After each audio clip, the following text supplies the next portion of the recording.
Lockdown के 3 चरणों में प्रत्येक तबके ने अब तक के सबसे बुरे दौर का सामना किया है। लॉकडाउन 4 अब नए रंग रूप में होगा, यह प्रधानमंत्री नरेंद्र मोदी ने देश के नाम अपने संबोधन में साफ कर दिया है। जाहिर है कि लॉकडाउन की सख्ती बनाए रखना अथवा इसमें ढील देना अब हम सबके ऊपर ही निर्भर करने वाला है। यानी सोशल डिस्टेंसिंग और मास्क की अनिवार्यता को अपने अपने धर्म ग्रंथों का पाठ मानना होगा।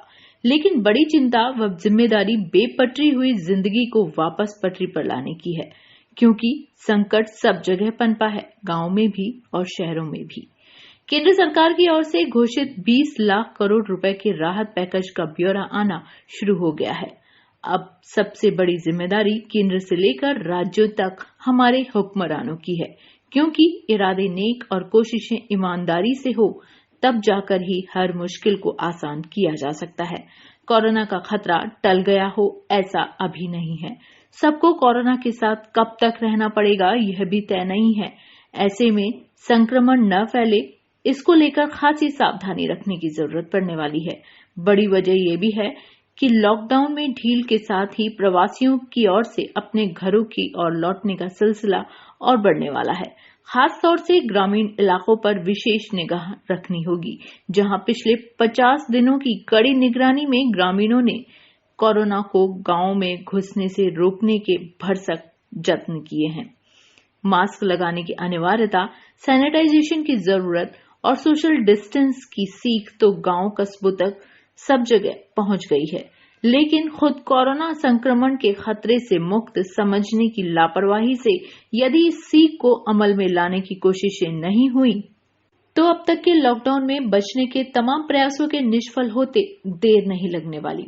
सिर्फ गांव में नहीं बल्कि शहरों में भी इस सीख को बिसरा देने का मतलब होगा संक्रमण के खतरे को बुलावा देना। अब तक घरों में बंद लोग धीरे धीरे उन्हें मिलने वाली छूट के साथ ही कार्यस्थलों पर भी पहुंचना शुरू होंगे। सरकार ने महामारी की रोकथाम के लिए सख्त कानून बनाकर जुर्माने के प्रावधान तो कर दिए हैं, लेकिन वैसी सख्ती अभी दिख नहीं रही। सही भी है, कानून की पालना के लिए पहले समझाइश जरूरी है, लेकिन जब किसी कानून के उल्लंघन से लोगों की जान पर बन रही हो तो फिर सख्ती के अलावा कोई उपाय रह भी नहीं जाता। हाँ, इतना जरूर ध्यान देना होगा कि कहीं नियम कायदों की पालना कराते वक्त जिम्मेदारों के हाथों में लोगों को परेशान करने का हथियार न आ जाए। गांव शहर सब जगह पलायन कर आने वालों के पुनर्वास का बड़ा संकट आने वाला है, खास तौर से उस श्रमिक वर्ग का जिनके पास गांव में खेती की जमीन तक भी नहीं होगी। कृषि आधारित उद्योगों को गांव में ही शुरू करने की घोषणाएं भी होंगी, लेकिन इनके धरातल पर आते आते वक्त लग जाएगा।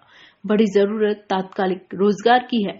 गांव में जल स्रोतों में कुएं, बावड़ी की सफाई और तालाबों की खुदाई के काम नरेगा के तहत शुरू हों तो दोहरा फायदा होगा। एक तो संकट के इस दौर में रोजगार सृजन होगा, तो दूसरी ओर मानसून आने पर गांव में जल संग्रहण का बड़ा काम हो सकेगा। एक बात और, लॉकडाउन के दौरान बने अनुशासन को कायम रखने की जिम्मेदारी हम सबकी है। कितना अच्छा हो कि लॉकडाउन खत्म होने के बाद घरों से बाहर निकलने पर भी गांव कस्बे अतिक्रमण मुक्त नजर आएं, सड़कें साफ सुथरी दिखें और सब यातायात नियमों की पालना करते भी नजर आएं। जरूरत सरकारों और हमारी दोनों की मजबूत इच्छा शक्ति की है।